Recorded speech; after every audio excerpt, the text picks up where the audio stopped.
Because of the nature of these types of leads, the retail will go up because most of them will want to list. And you'll be able to determine that by asking in pre-qual. But the handful that do want the creative deal, the revenue that's produced to you on average is between $30,000 to $50,000 per deal. So you do 5 of those deals, you'll make $250,000 and your listing stuff's going up. In my opinion, this is the agent of like the future, is they understand both. They don't understand just retail, they understand creative as well. And they add more value to the marketplace. Whoever adds more value wins. And I want to role play for you guys, like what the conversation sounds like. And I have different examples of ads that I run or different scripts that I do, because I want to leave you guys with something actionable that you can implement in your business. That's right. I want to, now that you mentioned that, another limiting belief that a lot of agents have is they don't want to make too much money.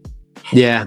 Now you've got this financial goals, like you want to make, 500 or $1 million, but you don't want to make a lot of money off of one transaction because you feel like you shouldn't be making that much money. Just from my own experience, I think we all have a thing with deserving. We all are like Peter, when the good Lord wanted to wash his feet, he said no, which looks like humility, but do you know what it is? It's pride. I know better than you, and I need to do something to deserve this. We all have that, right? I think it's wired into us.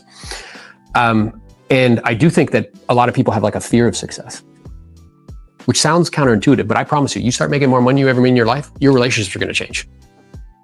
People are going to be like, oh, you think you're better than me now? Oh, you think you're hot stuff? Yes? Can't you come? Like you're an entrepreneur. You could do whatever you want. Like, can't you just come and help me right now? Yeah. Everything starts to fall apart.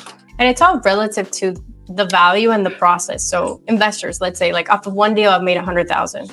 The seller has never called me and told me like, why'd you make so much money on my house?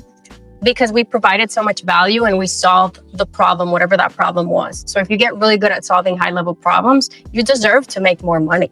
Think about like a fix and flip. Maybe some of you haven't fixed and flipped the property. So you have to buy the house, pay closing costs, deal with contractors, put it on the market. There's a lot of risk that is involved in that process, every step of the process. So should I get compensated for that risk? Absolutely. All right, let's get into some role play. Okay, awesome. I have some scripts for you guys. Question. Sure. Let's say the property, you have a listing, let's say $500,000. Let's say it's worth $450,000. Okay. How do you evaluate the cash offer? Like who does it when you do it? And let's say you go there like, hey, if you list, you should expect $450,000, but okay, I want to sell. So how do you determine the value of a cash offer? And how do you stand out, obviously? Yeah, it's a process thing. So pre-qualifying, exactly what I do in the investment side of things, it's just pre-qualifying, but I add 2 or 3 more questions, like that question. Would you prefer the cash offer? And I ask them questions around what they're looking to get and why they're looking to get that numbers. So before you go on every appointment, if you've recognized that they're interested in a cash offer, I would ask a question around that. Yeah, so you need to dig around that more. It's not And just what would be examples of digging questions? so So if somebody says to you like, yeah, like I'm interested in a cash offer. yeah, so if you want to start from the beginning, let's say you guys are doing an ad, right? A cash offer ad. There's 2 ways that you can do it. I'm investor first, agent second. So I don't go into the agent bit too early on. But if you're an agent and you want to make sure you leave the doors open, let's say they submitted your information. Hey, I saw you submitted your information for 123 Main Street. You're interested in a cash offer, correct? Yes, I am. Great. I'm a licensed agent and I also have investor partners that can provide you that cash offer. The process is very simple. I just need to find out specifics about the property condition. I'll share that information with them and then they'll let me know if they're interested in making an offer or not. Sounds good? Perfect. And then I would get into pre-qualifying. Did you have an ideal time frame that you wanted to sell the property by? What's the motivation? And then you spend a lot of time in the motivation piece. Yeah, if you don't mind me asking, was there any particular reason? I mean, I can see here online, like it seems to be in a good area. Was there any particular reason you were even considering selling it? Be quiet. Yeah. And then they're like, oh, I'm looking to do this. Okay. And I'm wondering, like, let's say you were able to accomplish this. What would that do for you and your family? Is it an option not to sell it? Is it an option for you to rent that one? And the listing and the contract. Well, wait, before you move on, Yeah, you see what's happening there? I want you to simplify the process because you're overthinking it and it's what a lot of agents do. It's pre-qualifying, right? You're pre-qualifying right now. What changes is the intro. They've reached out and raised their hand saying that they want a cash offer. So you want to start the conversation by aligning it with what they told you they wanted. Right. You don't want to start the conversation with like, oh, I saw you wanted a cash offer from a licensed agent. I can list your property. I can get you top dollar. Nope. Stop. Because that's not what they're asking for. So we're in prequal right now, guys. And this is kind of a good bit. We're in prequal. What's important about selling the property? What happens if you don't sell it? Is it an option to keep it? Is it an option to rent it? Once you've established that it's a need that they definitely need to sell. I've only spoken to you. Is there anybody else on title to the property? Any other decision makers? How do they feel about selling the property? Right? Yeah. All of those questions. It's the same kind of bit. I ask it differently, but it's the same bit. The way that I ask it is, hey, if we do agree on price and terms, is there anyone else that's involved in the decision-making process that you need to run things by? Perfect. Because you know what that's going to save you? You talk to Susie and it's rock solid and you're ready to go and you think you have a deal. But then at the end, they're like, oh, I have to talk to this person. Yeah. Who's on title of the property. And then you get deflated and you're like, oh man. Right? The principles are the same to your listing. Because I want to simplify it for you guys, because agents think like, oh my God, it's this whole new thing I have to learn. Blah, blah, blah, blah. It's the exact same process. What changes is you're doing a cash offer versus a listing, or you're providing both options. So which contract is like, okay, sign here. This is the 300. No. So here's what's happening. You're thinking, Yeah. you're still presenting like an agent. Yeah. No, You're like, wait, stay with me. Okay. Love you. Stay with me. So what's happening here, and this is good because it's true for everybody in this room. He's just voicing it. The story of one is the story of all. Okay. So you're thinking you're operating within the framework of an agent. I talk to you, I go over, I put a contract, you sign it. Well, what we're saying is I talk to you, I pre-qualify really fully. From that pre-qualification, a couple options will present themselves. One, I want a cash offer. Two, I might realize you do want a cash offer, but you want a retail price. Right. Yes? As I'm talking to you. And if that's the case, here's what I would propose or suggest is you're like, well, it sounds like you do want to sell the property. You want a cash offer. You just prefer for it to be a retail price. The best way to get retail is to put it on the open market. So what I would propose or suggest to you is if you have an agent that you know, like, and trust, you should call them and tell them you want to put on the market for sale. Why would I say that, Tim? Completely unattached to the outcome. Yeah? Instead of like, don't you know? I got listing agent of the month last month and I got a little piece of plastic because of it. I'm completely disarming you, right? But then I would follow that with, what's also true is I am a licensed real estate agent. I've been selling real estate for 20 plus years. We've helped 2,000 families. So I can definitely help you get top dollar on the open market if you're open to working with me in that capacity. Is that something you're open to? They say yes. So now what am I going with? A listing agreement. So do you see? Like the prequal is what's going to determine which bucket it's going to fall in. It's either going to be, it's actually a listing. It's going to be, I do want the cash offer, or it's going to be, I want to see both. And in that instance, what would I bring with me? Listing agreement and the contract. okay, so now you sign the contract, right? You say like, okay, I think I can get you, let's say this property that I just mentioned, let's say I can get you 300,000. So you're confident that's the right price that you can make lots of money, and he's happy with that. So who's buying the thing? Like, what are you actually signing? Like, well, then this comes down to the different types of transactions, because he may be signing an ovation agreement. He may be signing a purchase and sales agreement where you have the ability to wholesale it. He may be signing, and that's where product knowledge comes in. But before you go there, because I love the way your analytical mind works. Okay. I always spot analyticals in the room. You know why? Because as they ask me a question, as I'm responding, more questions are coming behind it. Boom, boom, boom, boom, boom, right? He's one of your brethren right there, okay? How do you run comms regarding a cash offer? So that's a skill, because what we're trying to determine is what a cash buyer would want to buy the property at. And that I can teach, which is what's your after repair value, meaning what can the property sell for fixed up, fully renovated? How much is the amount of money you're going to need to put into it to repair it? You have to account for closing costs and realtor commissions. So you have a flipper mindset. Yes, exactly. So not a flip. Yeah. That's another limited Take care. belief. Well, and I also want you to be clear, like there's a difference between wholesaling and flipping. Yeah. I would suggest to everybody in this room, flipping there's a lot of risk in it. Okay. Yes. You can get your tushy handed to you very quickly by making a mistake in underwriting very fast. Yeah. And market conditions can shift. I know people that have flipped that lose. I know one guy who lost $2 million when the marketplace shifted because he got stuck with all these properties, rates went up, and he just had to do what he had to do. Wholesaling, there's way less friction. Like I'm just moving paper, I make the money and I'm out and I let them mess with it. So that's a business decision that you'll have to make. But to your point, what were you going to say about like flipping mindset? Yeah, because it's a mindset. I think there's an identity issue where we identify as an agent. And in order for us to run numbers and do all that stuff, we feel we have to pivot into like, now I'm an investor or a flipper. You just have to have the skill of understanding what a good deal is so you can run numbers. And when you're talking to the seller, you can recognize this is what someone would buy this at cash. And you can either put the property on the contract yourself if you're comfortable. If you're not, you partner with someone like me. I can be the buyer on it. And now we're separating you from the offer. A lot of agents, that's like an easier way to transition into it. Or you can be fully transparent and tell the seller, I'm not going to buy it, but give me X amount of time to find a buyer and put a contract in place. There's 3 ways to do it. You just pick which one you're more comfortable with. That's right. So to simplify, you look at the property as a distressed property, comparing it with what the height they can sell on something. Yeah, you're Yeah. basically looking at it from the perspective of the end, like the flipper. So like what would they need to buy it at in order to make money? Yeah. And what their margin is, because they usually want to make like 20-30% profit margins. You can still use comparables on the market. Yeah. The properties that are Of course. Fixed up. original, Of course. distressed, Yeah. And then what happens is to Adelis's point, is then once I'm clear, so in the prequal, I get clear on what it is. Let's say it is the cash offer. And she does this stuff, and there's videos on YouTube that you should go watch where she's like, yeah, I have to go talk to like my underwriter, and I'll be right back. And then she puts them on hold, and she's looking it up, like, hey, and then she's like, you know what? I'm embarrassed. Like, I don't even want to tell you this number. Like you're not gonna get mad at me, or you're not gonna like reach to the phone, slap me around. It's like, no, it's okay. She's like, I talked to them, and I think the best that we can do, and she even does it on the phone. I mean, you was watching her video. She's like, I think it's like 250, and she'll be quiet. And then you'll hear the people be like, that's it, huh? She's like, yeah. And she sits in the silence, which is wildly uncomfortable for most of you. You want to fill the air with stuff, right? Nonsense. Just start to verbally vomit. And she's just quiet. And then you'll hear, you think you could do 265? And she's like, I don't know. I really don't know if that's possible. Let me put you on hold again. Let me go talk to the underwriter. Boop.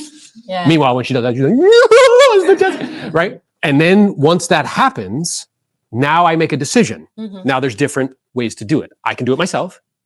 If I don't feel comfortable, get Adelis involved. She's helped. How many agents have you helped in our community do creative deals? When did you partner with us? Like the beginning of the year? Beginning of the year? Okay. I think we've helped like Even though I coached her it took her a little bit. Okay. yeah, So, but you partner with, how many deals have you done with agents in the community who've brought you deals and you put them together? maybe like 14. Yeah. And how much revenue has that produced for the agents? Yeah. So one of them made just 98K off of one deal. Another one made 73,000 off of one deal. And like it's counting 30,000. Daniel 42 for Dan, Yeah. something like that. Yeah. Yeah. So there's multiple different, if you don't know what to do, okay, different options. You do it, have Adelis do it with you, right? There's different things, but what we're leading you towards is like, you have to understand the flow. And that's really where these questions are coming from. Like, what's the workflow? The workflow is that the leads come in, we get really good at pre-qualifying. We don't stay stuck on, I'm only going to list the property for you. Whatever you want, I'm going to support you 100%. We need to know and understand they're going to all of these other places to get cash offers anyway. Yeah. Before they even talk to an agent. How do you handle when the people have already called several other cash offers and they have a number? Good, go ahead. Yeah, that's good. It's like objections, like anything. Yeah. I would just ask what that number is and figure out a lot of objections that people give me with like cash offers. You can handle them very easily. So a big one is like, what's your offer? Hey, great question. Did you have a number in mind? That's it. And a lot of times they'll tell you the number and you're like, oh, voila, problem solved. I'm already talking to other investors. Hey, that's fine. What are those offers coming in at? Voila, now you have the number. Yeah, what came up, and you know what came up for me as you asked that? How's that any different than a listing saying to you, I already know what I want? What do you want? Great. Well, my goal is to help you to accomplish that. So just so I'm clear, like, what were you thinking? Yeah. So a lot of And then if they're like, well, why should I tell you that? And they're like, well, listen, I'm not here to negotiate against you. My goal and objective is to help you maximize value. You strike me to be someone who's pretty savvy. I'm sure you've gone online, you looked at some of these websites. I'm looking at one here. It says it's about 750. Is that in alignment with what you were thinking? And what are they going to do? They're going to tell me the information that they don't want to tell me. Yeah? They're like, oh, no, that's way too high. Like, okay. Or that's way too low. Okay, no, or that's about right. So do you see? It's the same thing. same. Yeah. Or if they say to me, I've already interviewed 3 other agents. Great. Well, I mean, it sounds like you're committed to interviewing agents. And I'm curious because I know we're all time starved these days. And I know this is requiring a lot of time. If you don't mind me asking, is there any reason you haven't hired any of them yet? It's incredible because once it connects for you guys, it's the exact same thing. You're just changing it from like agents to investors and offers. So if they say like, oh, I don't want to give you my offer because I don't want to lowball myself. Hey, I respect that. The reason why I'm even asking is because if I go back to my partner or my investor partners and I don't have a number in mind, like they're going to set the price and it might be lower. And I really don't want to upset you. Like, is there at least a number like you won't go below? Do you see what's happening here? Same thing. It's the same thing. Yeah. It's just applied to a different like avatar. Does that make sense? Now let's go with the agent. I'm Their face, or you do it on? All on the phone. on the phone. I've I watched. do on the phone. So she called one of our partners. She was in the airport. Okay. He got this deal together, didn't know what to do. He partnered with us maybe like 5 months ago. Was not doing any of these deals, by the way. Didn't do any of them. He came to our Do More Deal Summit in Fort Lauderdale. He heard us talk about it. He saw Jose makes $1 million a year doing it. He's like, holy smokes. He started doing the leads. He didn't know what to do. He had an opportunity. He called Adelis. Adelis was in the airport, on the phone in the airport for an hour, closed up the deal, and he made like $40,000. Never saw the property, never met the owners. I was about to board too. I was like, Gotta go. You're gonna sign that thing? Okay, great. Bye. Yeah. She came in with like my attorney, and I'm like, oh hell no, we're getting this signed. So I'll give you. I do virtual, so I do deals nationwide, and I could do a deal anywhere in the U.S. just because I've developed the skill of doing it over the phone. We're also doing now listing appointments virtually on Zoom because we're talking to highly distressed people. A lot of times, like they just want to get going. Well, and what's so cool about that is she was on our group call and she asked me that question. And I'm like, Adelis, you close deals in the airport. Why do you need to go to people's house to list their property? And she was like, oh, that's true. Yeah. And so now, even I had that limiting belief. Right. Yeah. And being in the community with people like Jessica and Aaron, we went to the leadership retreat and they like brainwashed me into thinking that it was possible because we all have limiting beliefs. And now we're taking listings via Zoom. Now, if you feel more comfortable, it's all business decision. So a lot of people like face-to-face. I will tell you in person with a contract, it's like going to a car dealership. You have a higher probability of closing because they can't escape. It's like, hey, we're going to do this or not type of situation. Over the phone, it's a skill that you can all develop. It's just a little bit different. It's just learning to navigate those intentional pauses. Tonality is key and getting really good at connecting with them on the phone to be able to close on the phone. You decide what you're comfortable with. And if that's a skill you want to develop, it's possible for all of us. But if you want to do it in person, it's the exact same thing. What I would do is pre-qualify to answer his question, pre-qualify. And then you determine, is this going to be a listing or is this going to be a cash or creative? And then you come prepared with whatever it is that you feel is they're looking for and it's the best thing for them. yeah. And then when it comes down to like, it's no different than, when we would sit on listing appointments where we get them from Home Light and you're competing with a bunch of people and they say, well, I'm going to meet with 2 other agents. Thanks for coming by. I'll call you on Monday. You know what most of you guys do? Okie dokie. See you later. Bye. And then you know what happens? I list a home. Yeah? True story. True story. She came up to me. It's so fantastic. She's one of the top agents here. Does like 100 plus deals a year. She came right up to me. She's like, hey, how are you? I'm like, great. How are you? She's like, I want to find out how you were beating me on all those listing appointments. Which is so cool, right? That we could be like collaborate. And I'm sure she beat me sometimes. So, but it's no different. Do you understand? Like it's the same. Where I would be like, well, that's cool. I appreciate that. I know this is a big decision. You want to make sure you're making the best decision possible. So before I go, and when I say that, they think this is done. Yes, start packing up my stuff. Before I go, I'd like to go over the 3 decisions somebody needs to make prior to putting their home on the market in hopes that sharing them with you can help you to decide what you feel is best. And whatever you decide, I'm going to support you 100%. Sound good? And they're like, great. And then we go over the 3 decisions, which is the first one is, if you're actually going to sell it. Right. And again, you can apply this here. Like, are you actually going to sell the home? Because my job's to help you. It's never talking to doing anything. I know you shared with me it's not an option to not sell, whatever. And they're like, no, we're definitely going to sell. Okay, check that off. Second option, perhaps it's the price. It's that. And, I know we looked at the information together as a team and I think we're in agreement. Are we in agreement that the marketplace is showing us somewhere on X seems to be reasonable? Yeah, great. And then the third is like, who's going to help you?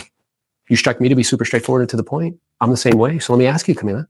Based on our time spent together, based on our conversation initially, based on checking me out online, see all of our track record reviews, do you feel comfortable and confident with me that I could help you sell your home and I would look out for your best interest? And I'm like, yeah, I do. I say, what the great news is? They're like, what? I know I can. May I make a suggestion? Yeah, let's do this. I'm here, you're here, let's take care of the appropriate paper. Do you really want to sit for another 2 hours and listen to somebody spiel? Of course you don't. Go ahead and sign a contract. Bam. Done. It's no different here. It's the same thing. Does that make sense? Yeah, it's sales. It's connecting with sellers. The principles are the same. So the objection of like, I'm talking to other investors, it's the same thing as the other agents. You get into a conversation around, hey, that's fine. You always agree when someone gives you an objection. Like you don't want to create resistance. That's perfectly fine. Sounds like you're exploring all your options. Just out of curiosity, was there any particular reason that you haven't moved forward with any of those investors? So good. Same thing. Same thing. You see what's happening? Yeah. You're just taking that little shank, like bang, like what is it? What are we doing? So what I've taken is a lot of the stuff that we do on the agent side is I've just flipped it to the investor side and it works beautifully. You're just changing a little bit of the verbiage because instead of other agents, it's other investors. Instead of like, what do you want to list at is what's the price you want to sell the property for? So like Jose will be like, hey, like what if you could flip your own your own house? And they're like, what do you mean? He's like, yeah, sometimes what we do with families when there is such a large spread is I can lend you the money to do the renovations. You have to use all my people. I'll put myself on the HUD, and then you can, I'll get paid back at closing. And they're like, oh, you're going to charge me for that? He's like, nope. You think they're going to list with him? So, oh, you need to get it cleared out? Yeah, like, I don't know if this would be helpful, but I actually own a dump truck, and I can have them go over there, and we can hire a couple guys who would clear it out. Would that be helpful or useful to you? They're like, oh my God, it's amazing. Do you see? We're so one-tracked. We're like one-night stand mindset. We're so one-tracked, bro. We're not thinking like in a broader way of how we can add more value to consumers. Because to your point, if it's between the wholesaler who walks in real quick, looks around, shoots an offer to you, yeah, doesn't even talk, like look at you, he's like, yeah, let me know by today at 5, and then walks away. Or this one who walks in, or you who walks in, professional, crisp, right? Well-spoken, dynamic salesperson, adding more value. Who do you think's going to get the business? You will, more often than not. And that's what Jose told me, is he's now beating, like in the past, those wholesalers, if they were interested in cash offers, he wasn't getting those. Now he gets them like almost 90% of the time because he just has more value than they do. Yeah. And what Jose does, which is also another strategy that you guys can do, because I want to give you all of them, is he presents himself as, I have a cash buying company and I'm also a licensed agent and I can provide you both options. So if you're comfortable with that, you can also go like that. And they're open to exploring both options. And he does the exact same thing. He pre-qualifies. The key in the pre-qualifying, because a lot of agents are like, oh my God, I don't know how to go from the cash offer to the listing. It's very simple. Once you've gone through the whole process, I do it a little bit different. For me, I have to take the cash offer off the table for them to be open to listing it. So if I've gone through my process, so what am I looking for? Is there urgency? Like, do they need to sell? Great. That has to be for both listing and for the cash offer. Is there motivation? And that motivation could be high distress, or it could be that they're moving towards something positive. If there's high distress, then I'm going to lean more towards the cash offer. And then the next thing is price. Those are my 3 determining factors. If I realize that I cannot serve them on the cash offer, I'm going to say, hey, I know you said you wanted this cash offer. And the way that I do it is I don't make myself a cash buyer. I say, hey, I know you wanted to explore the cash offer. I'm actually browsing in the area just to kind of have an idea what cash offers would be coming in at. I'm embarrassed to tell you what I'm seeing. And then you pause. You know what makes me smile about that? That's totally acting. You see what she did just there? She's like, and then a lot of times that silence, they'll fill it in, because just like a lot of you are uncomfortable with silence, so are the sellers. So what a lot of times happens there is they'll tell you, oh, I know already because I've talked to other investors and they're coming in at 200 to 230. So then what you can do, if that's the first thing, you could say, exactly. It just sounds like the cash offers are going to be way lower than what your expectations are. And then I pivot to the other thing. It sounds like you definitely want to sell, correct? Right. But for you, it's more important to get more money on the house, right? Yes. So here's what I'm proposing. So either I'm going to list it, or if I'm referring it out to some of the people in my downline now, it's, hey, we actually have a great real estate professional in that area that we worked with that helps us on all of our properties. They're great. Why don't we do this? I'd love the opportunity for you guys to connect so we can see if that's the best option available for you. All they need to do is just talk with you for 10 to 15 minutes. And what they can do, if you feel it's a good fit for you, is set up an in-person appointment so they can view the house and tell you 2 things, right? Absolutely, what's the most you can expect to receive? And then at bottom line, what the proceeds would be to you and your family, and what the process would look like. So that way, at least you have all your options available. Bam, there you go. And if you're the one that's listing it, same process, right? Sounds like the cash offer is not going to be a good fit. It sounds like you definitely want to sell, but you want to get as much money as possible. Yes, I do. Okay, great. Here's what I'm suggesting if you're open to it. I love the opportunity to stop by, take a look at the house. And that's Aaron's whole line that I learned from him. That's how you transition into the appointment. And while I'm there, we can do 2 things. First one is we can explore what's the absolute most you can expect to receive for the home.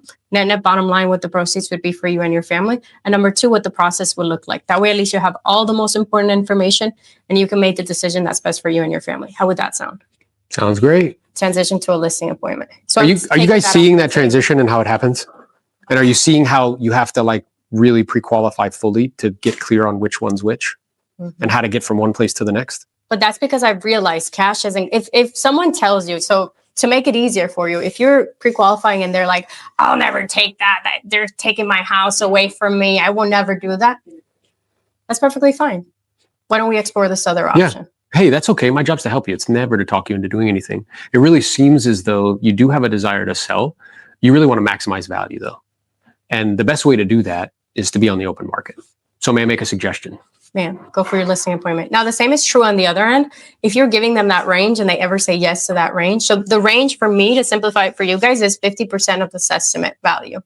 That's our anchoring price. What we're doing is we're resetting the seller's expectation, because they're always going to think Zillow price is what they want for their house 90% of the time. What we're realigning is their expectations with a realistic cash offer with an anchor. That's 50% of this estimate, to make it easier. Because a lot of you are like, well, what do I give? 50% of this estimate. They're going to have an emotional reaction to that. It's going to be, no, I'll never take that. Heck no, I don't want to talk to you anymore. They're going to be like, that's too low, but, and then you're in a negotiation. Or they're going to be like, absolutely not. I'll never take that. So it's, I'll never take that is number one. The second one is they're flexible and they're open to it. Or if they say yes to that, don't get off the phone, like get that contract signed right then and there. That's a deal. Yeah. So that anchoring piece is how you transition. And then from there, you know, it's just going to be a listing. It's just going to be a cash offer. And there's also the variables of the motivation, right? So do you want to run through like a prequel? We can. I don't have my thing here, but I know it I know you can do it. off memory. Yeah, we can both do it. And then we can, would that be helpful or useful? Yes. Okay. How many of you guys know what a cash conversion cycle is? This is fantastic. We're like, we're supposed to be business people. You post all the time, my business, I'm an entrepreneur. Cash conversion cycle is the time it takes to talk to somebody to the time they sign a contract. Your farm area, does that have a long cash conversion cycle or a short one? Long. Just listed, just sold calls, is that a long cash conversion cycle or a short one? So you mean to tell me the reason I'm not doing business because I'm focused on things that have long cash conversion cycles?